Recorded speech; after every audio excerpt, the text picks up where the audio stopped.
So, alrighty, let's get started. Again, welcome. Happy Friday. Thank you all for joining us for the first Wocstar Media Lunch and Learn, and let's call it a brain trust because we're really looking to you guys for thoughts and allyship. I'm Gayla Jennings O'Byrne. I'm the founder and CEO of Wocstar Capital. And I started Wocstar Capital because I saw a need in the market. Women of color were not being invested in the way that they deserved, and quite frankly, the way that you and I deserve, because we are the beneficiary of a lot of their innovations. So think about this: caller ID, 3D movies, CCTV cameras, right? Security cameras. Those were all inventions by Black women. So when I started to think about all of the things that we weren't investing in, I I found my purpose, and so started Wocstar Capital. And that journey started 6 years ago. And along the way, it was clear to me that storytelling was really important too. Because as I was going out and meeting with investors, it was clear that they just didn't know us from outside of what they sometimes saw in media, or maybe that one or two college buddy that was in class with him, or that neighbor down the way, right? And it wasn't that they were waking up with isms, right? Racism, sexism in their heart and in their head, but there just wasn't that human connection that happens when we connect over stories. And so, yeah, it'd be great to just get up each day and just invest and look at amazing entrepreneurs and, write checks to them. But as we do as, Black women and people of color and folks, um, that are passionate about social issues, I said we have to do something about this space. May not be my space, right? I might not be the expert in it, but we've got a platform. I'm going to ask everyone to mute if you can. But we've got a platform and we've got to use it to affect change. And so Wocstar Media was launched. Today is day one for Victoria Burt, who has joined us to help lead Wocstar Media. And we are so delighted. I'm going to let her tell her story, but I'm so delighted that we are having this lunch and learn for two reasons. One, I want to hear from all of you what we can be doing collectively, what Wocstar Media can be doing. And I want to hear it from the people that are on the ground doing the work, right? The storytellers and the creatives. And so I'm really thankful that Nicki has come to this space to share and give us a window into what it's like, from her illustrious career in filmmaking and storytelling. So with that, I ask you guys to please use this as an interactive brain trust session. Victoria is going to tell a little bit about herself, what we have planned for Wocstar Media. She's going to talk with Nicki and help her tell her story. And then we want to be able to open it up to you guys as well as to what you're seeing, what you're hearing, why you joined this call, how you think you could be of help and service and a blessing to your fellow man, your fellow woman, fellow human being. And again, just my thank you for being on here. I know a lot of you have to hop at 1:30. That's okay. That's why we're got a note taker and we're recording, so we'll be able to pull out some snippets of things you might have missed. But there will be some call to action. Like you got prep work, we'll have homework as well. So you will hear from us. If you need to hop off early, we completely understand. Victoria, thank you for joining us on this journey from of Wocstar Media. I have to say, like, I feel like an adult. We poached her from like this amazing news station. Like, oh my goodness gracious, Gayla, thank you so much. Yeah, I wrote a whole little dissertation in an email privately into the company, and it made me emotional. So thank you so much, first of all, for asking me to join the company. Gayla and I met 6 years ago, and I always thought she was amazing and was always willing to unofficially be a part of whatever she needed to move the ball, And so when we talked about me seriously coming on, it wasn't even a question. When the world collides to give you what you dreamed of, you have to say yes. So I'm officially today the creative director and chief content officer of Wocstar Media. I'm also going to be working with Wocstar Capital to help craft our message, because I think that's really what we're talking about here. What is the message that is going out into the world about our community, right? And I think it's important for us to have a seat at the table and tell that story. So thank you for being here. This is our first lunch and learn session. We're going to have more of these. And we really want to look at the role of financing and funding for our projects. I was really struck this week, a little about me. I've been 30 years in the media. I've worked in news organizations, CBS News. I've worked for production companies. I've worked for big production companies, BBC Productions, Al Roker's production company as well. And worked on some really significant projects as a director. I've been a writer. I've ghostwritten some things for people that I can't really talk about. I've script doctored. I've been passionate about producing and telling stories for my entire career. And so this is sort of just the culmination of everything I've dreamt of, and to be of service to our community, really. So I was struck this weekend after the awards, the Oscar awards, and Cord Jefferson gave his speech after winning the Academy Award, right, for Best Adapted Screenplay for American Fiction. And he talked about the fact that it was difficult to raise money and that investors need to take a chance and take the opportunity to invest in our stories. Because one thing that I've noticed and in the research is we show up, we show up for our stories. And, his movie was made for $10 million. It's already doubled that in box office, and that's a win. Jordan Peele's Get Out, it grossed $176 million. And I think worldwide it was $255 million. And even more recently, Bob Marley's movie, they didn't expect it to do what it's done. It's 160 million last I checked. That's pretty amazing. We are worthy of investment, right? So, it's also important to realize that our spending power is extraordinary. We're expected by 2025 to have a $1.9 trillion buying power. I want attention to be paid to us. And I think part of that is telling our stories. And if they won't give us a seat, we build the table. We build the table. And that's what we're trying to do. We want to engage today in really great conversation about what it took for one really wonderful artist who's our Wocstar Fellow to make her movie and her journey. So let's just go right to Nicki Micheaux is here with us. Nicki, her movie Summer of Violence has been a festival darling. She's getting rave reviews, and it's really impactful. And I want to first introduce her and have her talk a little bit about her career. And then we'll have a little back and forth. Please, if you feel free, if you have a question, raise your hand. I'm sure everybody knows how to do that in the system, and we'll see it. Our host will see it, and she'll interject and maybe get your question asked or answered. So, Nicki, I want to throw it to you. Hi, everybody. Thank you so much for having me. I am Nicki Micheaux. I've been acting for decades. You might know me from the hit series Lincoln Heights on ABC Family, or maybe you saw me as the bad guy on In the Dark, which is often on Netflix. And so I've been doing I started with the golden age of television, 6 Feet Under, The Shield, NYPD Blue. I mean, I really came up the ranks. I've done over probably 150 episodes of television.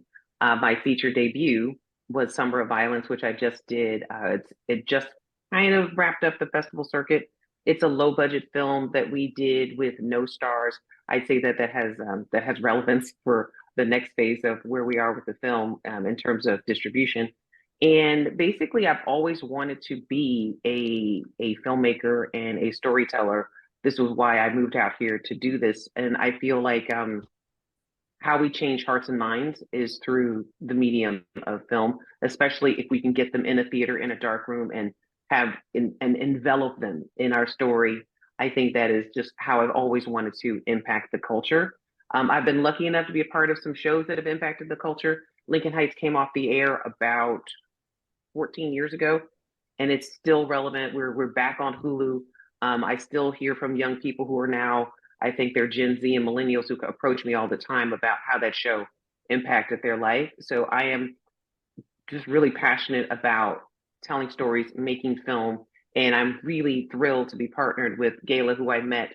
I was doing a press tour for another low budget film back in 2017 in New York, and we've been connected ever since. So I'm excited about talking about Summer of Violence, which is the story of a, do we want to talk about it now or Sure. it's like, so Summer of Violence, a movie I made about a poet.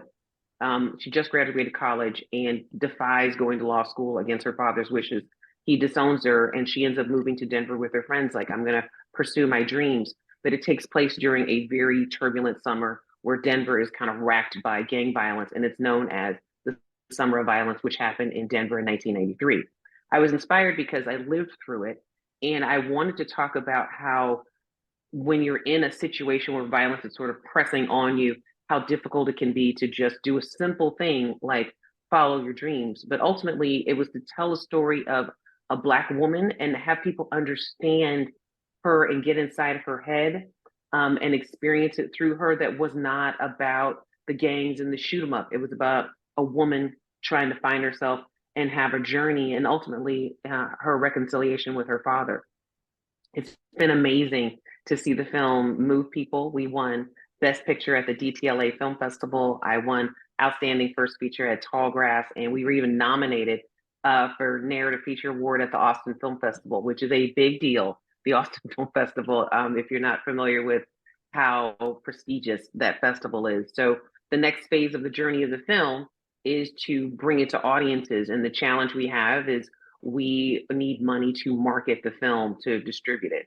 We have a distributor, but they're not going to spend, any dollars to make sure that people are aware of it.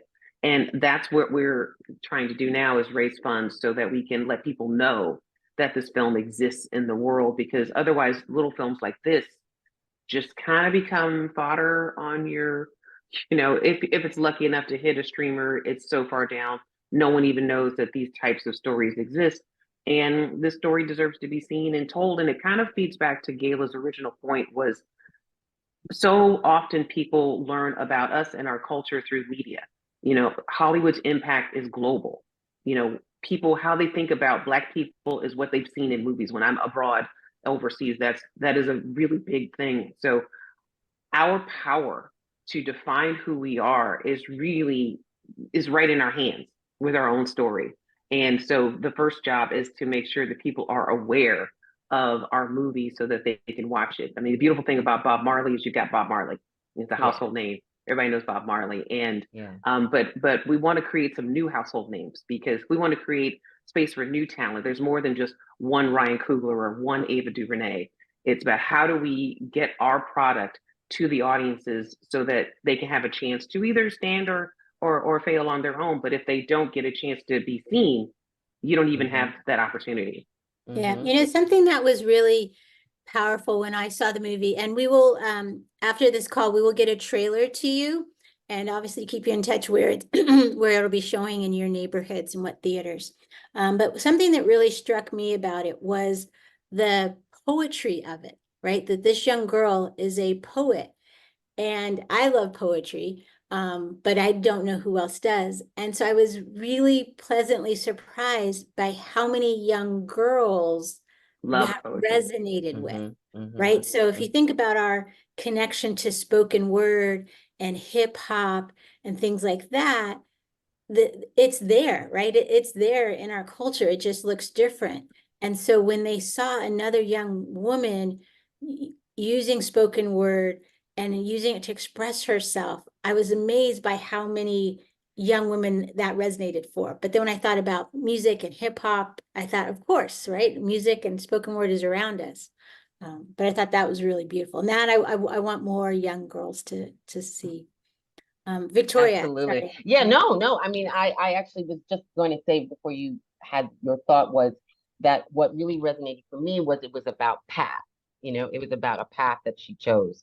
And she had one path laid out for her, lawyer, what was expected of her. And she chose another path, and poet versus lawyer, artist versus industry. I don't know, I made that up. But you know what I mean? It's sort of like the idea of making a choice to be impactful in a different way. And I loved that. I want to also say, you talked about funding and getting to the next level. There is a link in the chat that you can check out our website, wocstarmedia.com, if you want to learn how to help support Nicki's film and its next stage. But let me ask you also, so you had the film festivals and you got so many awards. How does that help the film? Because I'm going to tell you, I always was under the impression that when you get rolling in the festival arena, that it just means that takes you to the next step.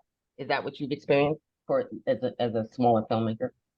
Right. The festivals are really key to finding your audience, Mhm. building your audience, helping, and the reviews, the awards help give you more press to, again, so people can be more aware of it. Because, like, Rotten Tomato, the score, people look at that stuff to judge, like, am I going to go see this movie? So you need to get reviewed.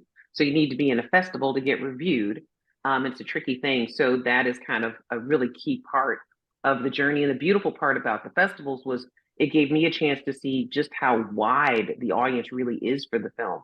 Young women of all races really identified with the story because, gun violence is not limited to our communities. It's so prevalent for a lot of young people, and they really responded to it. I mean, I showed in Wichita and Kansas City and Indianapolis and Austin, and every time it's young women who are approaching me about young by in their 20s, who are really, really moved by the story, and men too. The thing that struck me about the festival circuit was discovering, wow, this audience is actually pretty broad.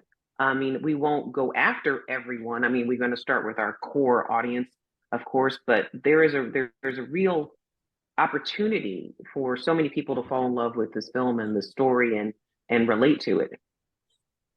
Yeah. So how do you think, I want to also say, I'm going to come to the audience. If there's anybody that has a question, please raise your hand. But how did you navigate funding? Like, if that's what we're Oh, looking at today, how did you navigate it? And what's been the biggest hurdle? well, I have been talking about Summer of Violence for probably 5 or 6 years. The biggest problem with the film was it's not the type of film that a studio will get behind because, first of all, it was about a young Black woman. You really don't have any Black women that can get you the financing for a film outside of Zendaya. That's just kind of a fact. And so I was really kind of stuck in the beginning in terms of going with a studio route because they just weren't feeling the story. And it goes, again, it's not like there's no ism involved here. It just didn't make sense for what they're trying to do financially. So the first hurdle was like, okay, so I can't go that kind of more traditional route. And it's the same thing with even foreign pre-sales because you will sell based on the names in your film, which each name actor has a value. Okay. Mhm. And again, if you have if you can't, if your pool of Black women and you only have like the one or two who ran Black Panther who can give you the funding, you just start limited. So it's either do I wait to maybe be able to get Zendaya to do my movie, or do I just go forth and make it independently? And I chose to raise the equity on my own, and I found a partner who was investing in me and was excited about my vision because this is the first of many films that I'll do, and they partnered with me to make this movie. So in a way, I feel like I got lucky because not everybody finds an equity investor that just says, "Here, go make your movie." Um, and so that I was able to do that. But that was after many, many years of just I'm going to make my movie. I'm going to make my movie. I'm going to make my movie. Yeah. And then that's how we got to this point.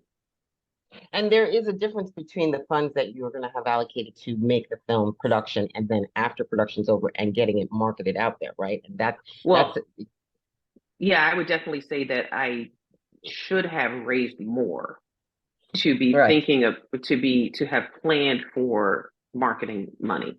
That would be like the I would say the novice mistake was that I did not raise enough money to cover marketing and distribution. I was so excited to just get the movie made, and that's what Yeah, happens to sure. a lot of filmmakers. You're like, Sure. just going to make the movie, but really just thinking ahead about how much money you're going to need for marketing, so that people even know it exists.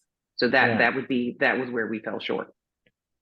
Yeah. And I think also, I mean, it's not, I think that that's part of what we're trying to do here is create a different pipeline and a different Yeah. way for people to invest and come to aid a film like yours. Now, let me ask you about when you talk about telling your stories or telling the stories that you want to tell and will tell in the future, how do you approach sort of the idea of telling our stories gently or changing what people see?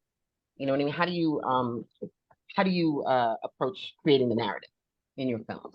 Oh, well, first of all, it all starts with the things that I would like to see, Mhm. you know, the stories that move me.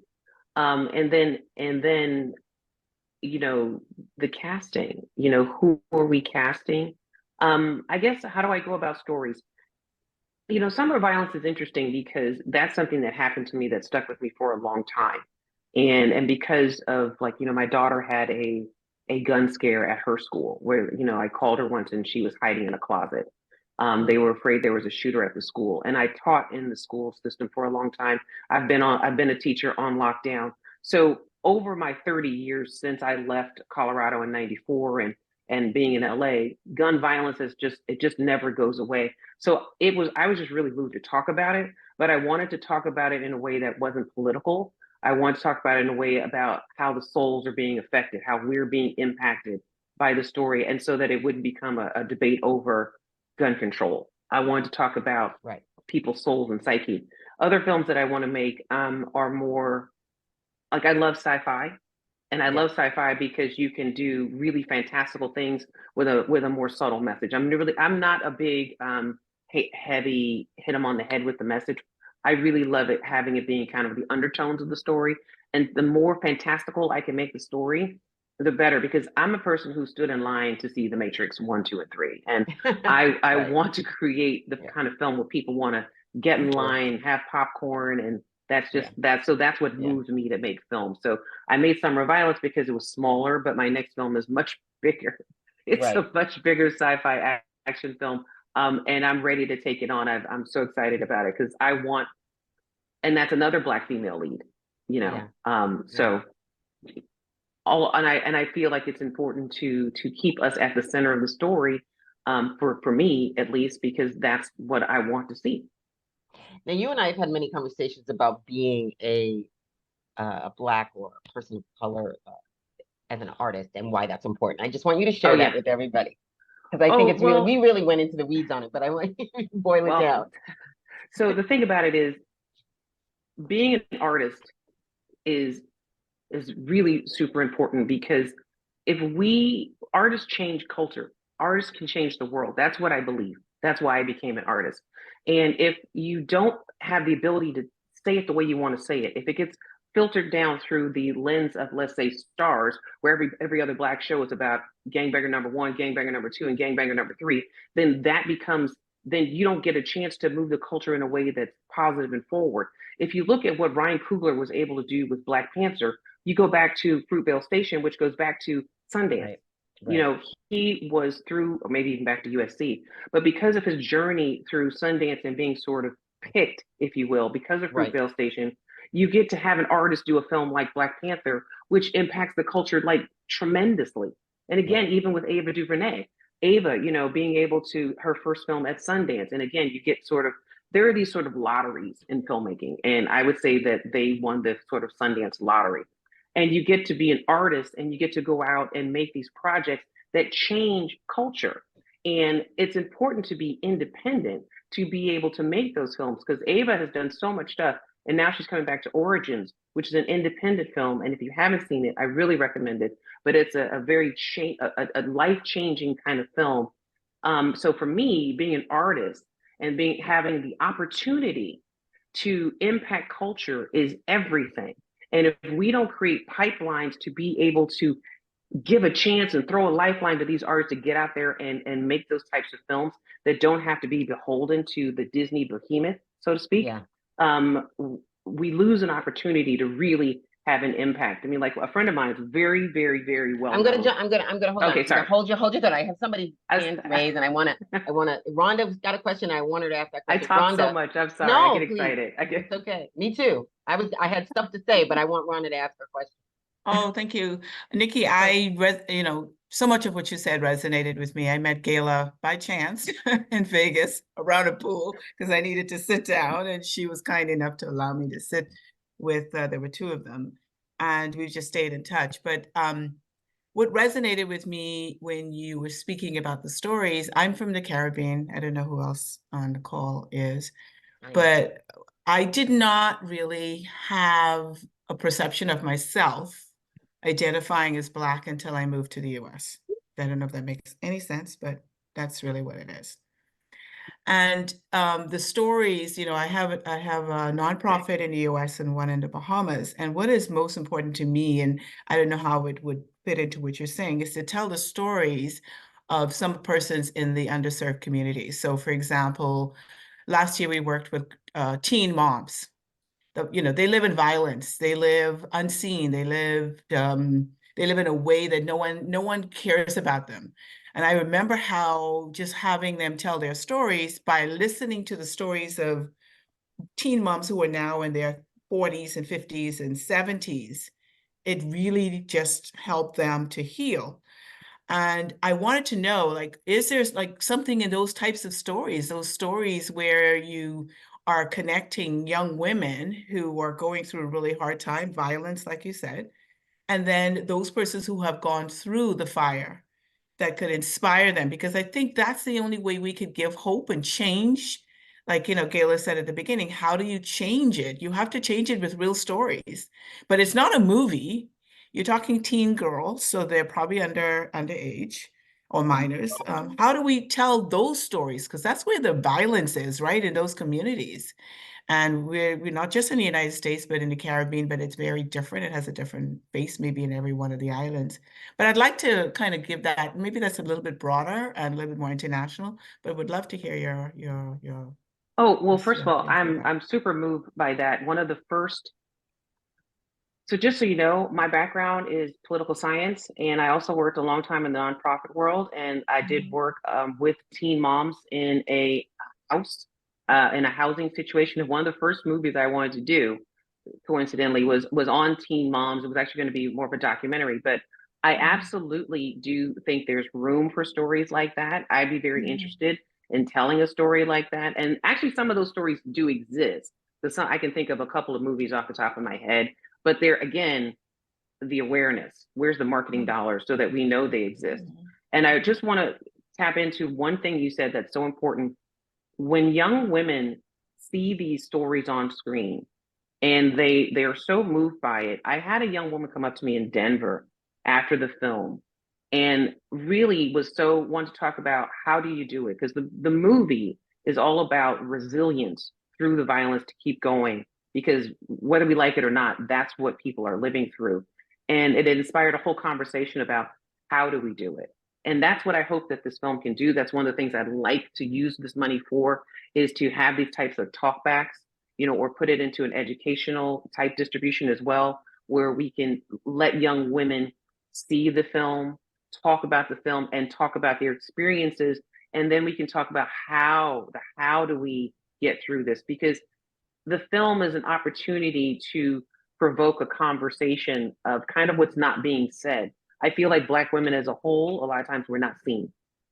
So Yeah, you know, I want to take the conversation and agreeing with all that, but I want to take the conversation a little differently as well, in that, and then forgive the investment banker, venture capitalist in me, right? And, you know, money makes the world move mentality, but we are we are some of the biggest consumers of media and entertainment. The biggest consumers of it. When our populations and communities get behind a film or a game or a new shoe or a new trend or a new song or a new dance, that's when people make money. That's when profits get generated. And so my reasoning for calling all of you here is I want to figure out, how do we connect the dots between a Nicki who's got a great movie, it's gotten the accolades, but it's not in the theater where I can send my cousin to go watch it and be inspired? And how do we take folks like Ashley, who's been on the production side of television, or, you know, a James Carter who's or James Chase, who's seen you know, this at a high level, right? How do we take the folks like yourselves that are on here, right?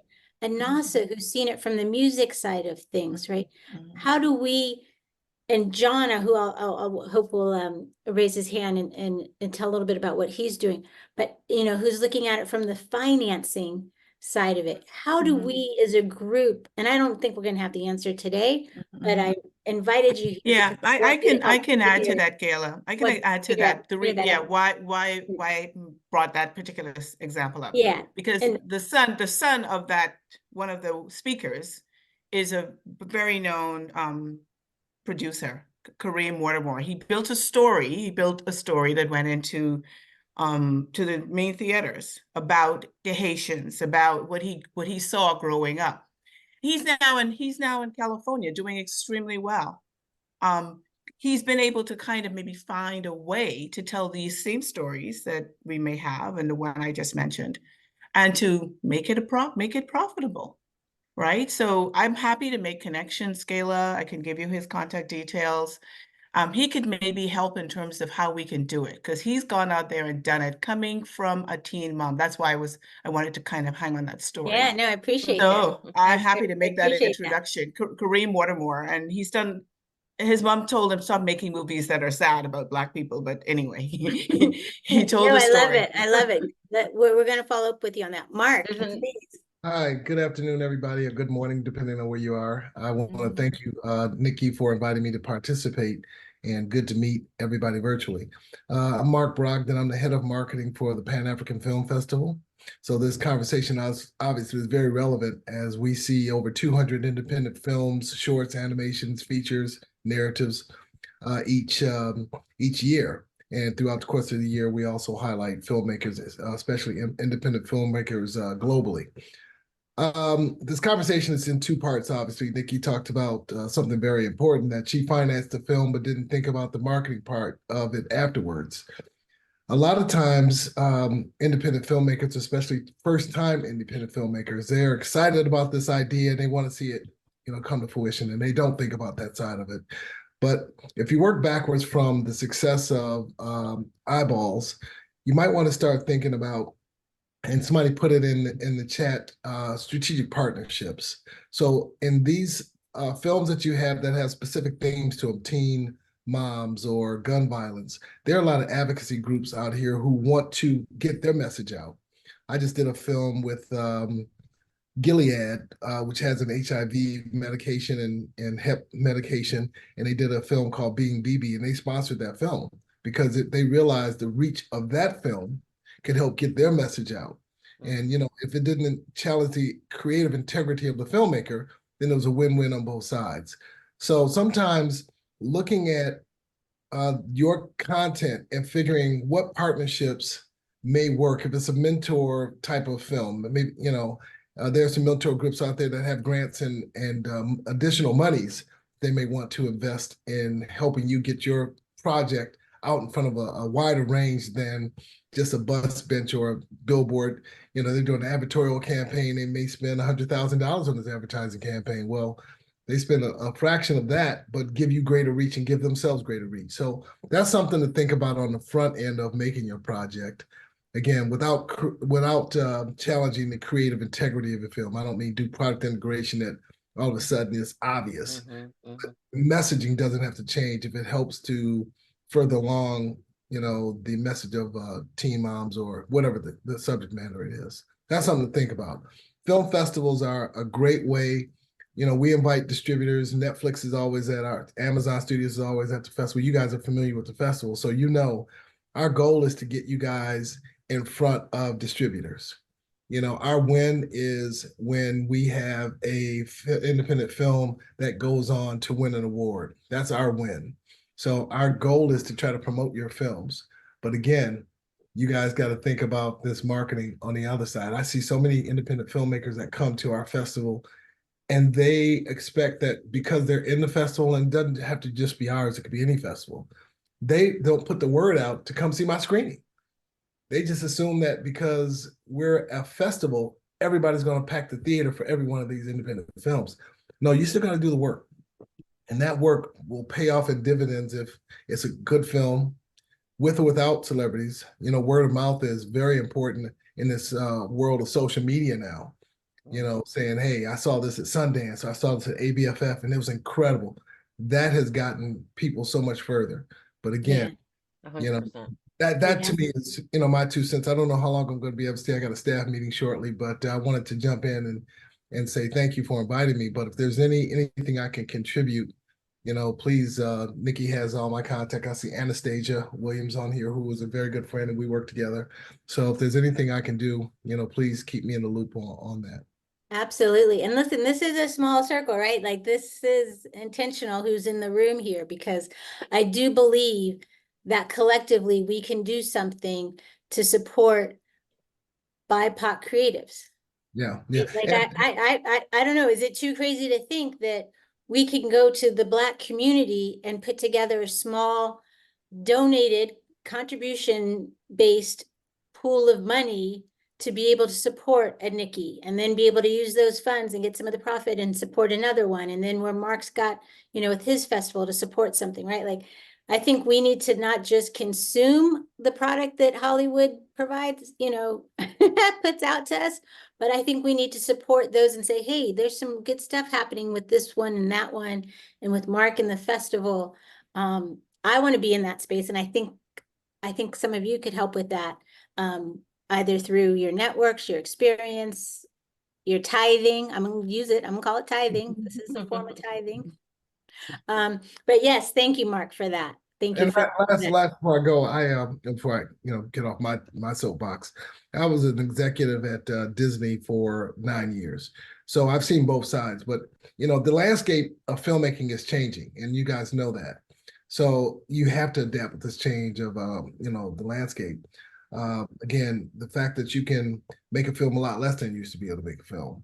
You know, the equipment that we use can be that for your first independent film doesn't have to be the most expensive. You know, so there's a lot of changes. That's right. That's And, right. That's right. and IP is so important these days. A lot of these companies will be looking for a major distributor. They're looking for to buy from IP. So if there's a way that you can write a novel on your project before you try to sell it as a manuscript, or a script. A lot of them are buying IP these days, especially Disney. So, there's just study this industry, look at these trends. No, this is great advice. Thank you. Thank you. Well, All right. Thank you. John Gossier, I would love for you to share. And I'll start by saying that John is one of the shining lights in the Wocstar Funds portfolio. So we have Wocstar Capital, the parent company. We've got Wocstar Fund, by which we invest in companies. We've got the Academy, by we train. And now we have Wocstar Media that Victoria heads up. John is the shining light in our portfolio that we've invested in, because what he's doing is he's helping democratize people's ability to access the financing for their film projects. And John, if you're still on the line, I don't know if you have a thought, a question, a remark, but I'd love for you to come on. I do, and I'll be real quick. I also have my colleagues Chandler and Monica on, who may want to speak. Not obligated, but what we do at Film Hedge is we are what's called a senior lender. We offer private credit to film and TV producers up to $20 million per production. And so when you think about what usually stops independent producers from making these larger movies or even making smaller movies, it's access to the financial tools and the information needed to execute those financial tools. So I'll give you an example. Any film that you make, in most states in the United States, you can file for tax credits. Well, we can advance you money against those tax credits. It doesn't have to be a big budget movie. It doesn't have to be A-list stars. And I find a lot of independent producers are out here saying, I can't find money for this independent film. And then I'll ask them, it's like, well, have you filed for your tax credits? I can literally give you money for those tax credits. You just got to take the step. So that's just information and execution. And then when it comes to the other stuff like pre-sales and distribution agreements, those are a little bit harder to get. But the reason to go that path is because what you can then leverage is debt financing for your film. Now, why would you use debt versus equity?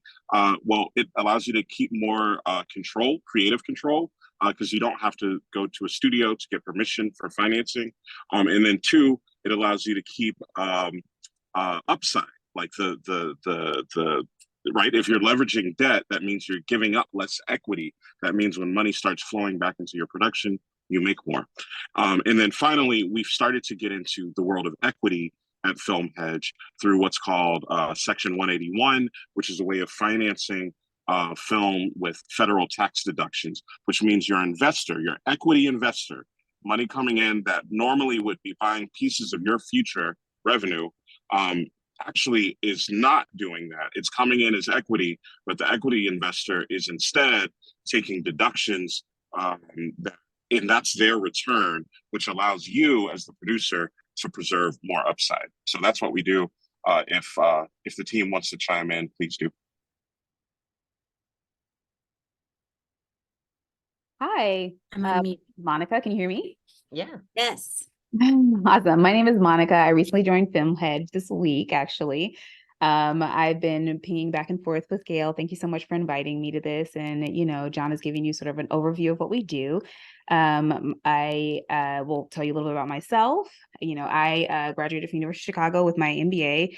Have an investment banking background, and I left investment banking to join Netflix, where I worked in content strategy for about 4 years across film, adult animation, and comedy, specifically stand-up comedy.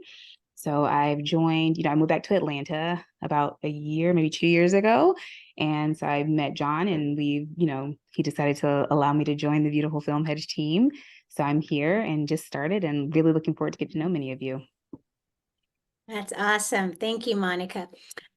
Anyone else want to share why they joined this call, how they're thinking about the stories and films that they are able to share and watch with their children, and what you want to see in the world? Any thoughts maybe that came from, Issa Rae's recent column about, the Hollywood's unkept promise, or Taraji and her very emotional response on the panel talking about Color Purple? Yeah, where are people We have at? a raised hand. Yeah. Hey, Anasa. Hi, everybody. I have to make this quick because I'm late for an in-person meeting. Who has in-person meetings in 2024? Apparently I do. So I just want to put a pin in this because I do want to talk about this more. I live in Memphis. I'm head of the Big We ecosystem. We have a production company for film, TV, and podcasts. We also have a foundation, and we're doing a lot of work around building creative economy in the majority Black South. And I think this conversation is super important. And also, I think that there's a level that we have to go to that we haven't reached yet, which is like, we have to get past talking about, in my opinion, we need to get past talking about individual creators and talk about how we build ecosystem and infrastructure for this work, because the issue is not that we don't have Black content creators who have brilliant ideas, and even Black content creators that have access to capital, but we don't have greenlighting power, we don't have distribution, we don't have marketing, we don't have the things that we need to make film and TV business work. We have film and TV, but we don't have film and TV business infrastructure. And so in my opinion, if we really want to do something here, we have to talk about what it means to invest in infrastructure, not just in individual people, how we invest in ecosystems of creatives, not individual creatives. And so if anybody wants to talk about that, holler at your girl, but not right now, because I got to go to Beale Street and meet with the lady who owns the theater. So I'm very happy to meet all of y'all. I can't wait to meet all of you in person. When is the party? Let me know. I'll see y'all soon. I love it. I love it. Thank you. Thank you. Go be fabulous. We'll keep the convo going, but this will not be the end of the conversation for sure. Rodney has his hand up, and Dr. Stacy, I'm going to put you on the spot, but I would love if you would even share a smidgy about what you're thinking in the space around faith as well. But maybe start with Rodney. Thanks, Gayla, and it's good to see you again. Gayla and I, we go way back, what, 15, maybe even 20 years. You're trying to make me feel old here. Stop now. But look, I I'm love it. very glad to be sort of joining this conversation again, because I did, quite a bit of research and have been reflecting on this area. My background has been in fundraising and philanthropy, and I've been a part of several different giving circles like Black Philanthropy, and I'm a preacher's kid. And so I get that connection, Gayla, in terms of, tithing and giving. And we do have the resources in our community to fund projects like that. Is just being intentional about it. If we can have giving circles around social services, around education, around youth development, we definitely can have it around arts and entertainment and filming. And also looking at the networks. I see projects like this as really bubbling up from identifying, selecting, great projects and helping to improve them, giving them the business management, telling them about, many of those great resources that John just talked about, and letting folks be aware that they exist and connecting them with them, but then also giving them that ecosystem, showing them, putting them in network, in collaboration with folks who are interested in advancing this work, making those connections, and also pooling our resources. I mean, we can create new funds. We don't necessarily have to go outside of our community to create new funds, but we can do both. I mean, there are major investment firms, there are major banks.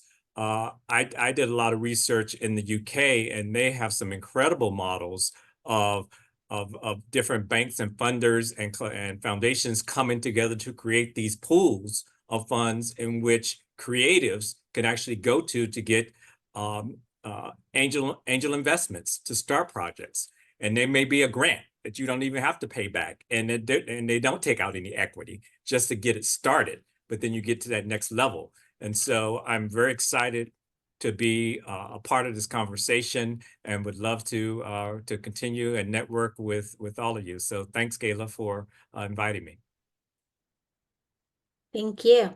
I think Dr. Stacy had to hop, so we'll come back to her on another lunch and learn. Shawnee or Victoria, who else? I thought I saw someone. Shawnee had a question and a statement. Shawnee, do you want to ask it, or do you want me to read it? Oh, sure. I was just curious about, and this maybe is for Nicki, but anyone are people optimistic about changing? And I asked this so, as Gayla knows, I'm an entrepreneur, a founder of a company where I've had to fundraise, and I guess got into fundraise. And another highlight in the Wocstar portfolio. Yeah. But one of my questions is, do you think that we will change the system of how studios work, or do you think it's really about kind of getting more people like the Issa Raes who are kind of for us, by us, developing our own structures and systems? For me, I think it's important. The reason why I started my production company was to begin to create a pipeline to distribution. That's sort of the point. So the short answer is I'm incredibly optimistic. I think that the kind of fragmentation of way the internet has sort of leveled the playing field in some ways allows us to have access. Like, for instance, I think maybe 10 years ago, it might have cost us thousands of dollars to put our movie in the theater. Right now, we can put our movie roughly $400, $500 per theater, just in fees. And that's just to get it there. And then now you can sell tickets. I mean, so that cost of entry is now really low. So we can do a limited release for a fraction of the cost. And then it's just rinse and repeat. Like, if you think about Angel Studios is a very large kind of Christian faith-based production company and studio. They did The Sound of Freedom, which I think did over $180 million. And now The Chosen is in theaters, and you may not hear about it, but they have kind of really figured out this niche marketing and delivering content to their audience. And it's a whole pipeline.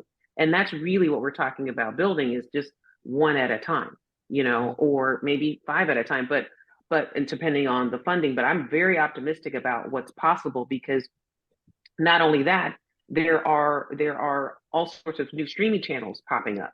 There are new Tubies. There's one that's Black owned, Look Hugh, which we were talking about partnering with for as a part of some of our secondary windows down the road. So there's a lot of space for us to build pipelines from production to distribution to getting it to the audience. There's space there, but you do need support to get there. Yeah, I agree with you. And I think we can also, like John said, we can look at other models like Angel Studio that really has like added little extra touches at the end of movies saying pay it forward, and it creates like a community. And I think that's what we're trying to do. Nicki, tell us, we're going to be ending at 2 o'clock. How can we as a group help you? What's the next steps that we can do? There are really so many ways to help. I mean, the first and foremost is sign on to our mailing list. I mean, Gail has got your info. You can give us permission to add you to the mailing list to stay on top of the film and spread the word about the film. And hopefully we'll be able to show you the film. And if you feel moved to donate as part of our giving circle, we are trying to raise $250,000 to get this film into the theaters for mostly the marketing. And that's things like not necessarily you have to pay to have your theater show the poster in the movie theater, paying for social media ads, paying for a marketing person, that type of thing. That's where the money goes. That's the most direct beneficial line of support. And also, if you do think of some strategic partners who would be willing to come in at this stage, because I know that there are partners that will come in the beginning, but we're at the end. So if you do know partners that would want to come in, we would love to have those names and chat them up, because anything so that we can get the audience more aware of the film. Yes. Gail has put the link into Wocstar Media's forums that you can check out. Gail, you want to take us out? Yeah, happy to. Thank you all for coming. This was an intentional invitation because we're trying to figure it out. We don't have the answers, but we know its time has come. We know there's some beautiful stories, some amazing and talented creatives. We know there's things at the system level that we can affect change at. And so this was my personal call out, Nicki's personal call out to folks that we thought could come around the room with us and figure it out together. And that we all have different gifts and blessings and we're just beautiful human beings. And so I thank you for when the call came that you received it and answered it. We will be doing more of these. Like I said, we don't have the answers, but we're willing to learn and listen and educate and do that as a group. And so we have another one on April 19th. It's a Friday. It will be with a 4-time Tony-winning Broadway producer, Ron Simons, the most decorated Black man in Broadway for Tonys. And so I want you guys to hear his story. And I want us to keep spending the time also talking to each other because the answers lie within each of you. You guys have the different pieces to the puzzle. I also want you to think seriously about the tithing and the giving circle for Nicki. We're going to be supporting. I need your help to support. I truly want this movie in theaters where those young girls can see this movie, where you and I can see this movie. It's a beautiful movie. But more importantly, I want to think more about how we move the needle, right? There's small checks, there's big checks, there's small partnerships, there's big partnerships, small allies, big allies. And so we've only just begun. So thank you for joining us. But wait, before you leave, Gayla, yeah. talk about our dream of creating something even on an online platform like Victoria we had talked about. Did you want to share about that? No, not yet. I wanted to not okay. 2 minutes. Okay. It's not 2 minutes. Okay. I love it. I love it. But listen, if this is something you're interested in, please stay in touch with us. We're going to get you, there'll be an email back out to you with the link to Nicki's trailer. This calendar invite for today, I'm just going to shift it over to April 19th. So it's just there on your calendar. If you make it, yay. If you don't, it will be recorded. But consider us on this learning journey together because again, we consume a lot of entertainment. I want us to now be in a place where we can also affect what we consume and what our children see, hear, read, and dance to.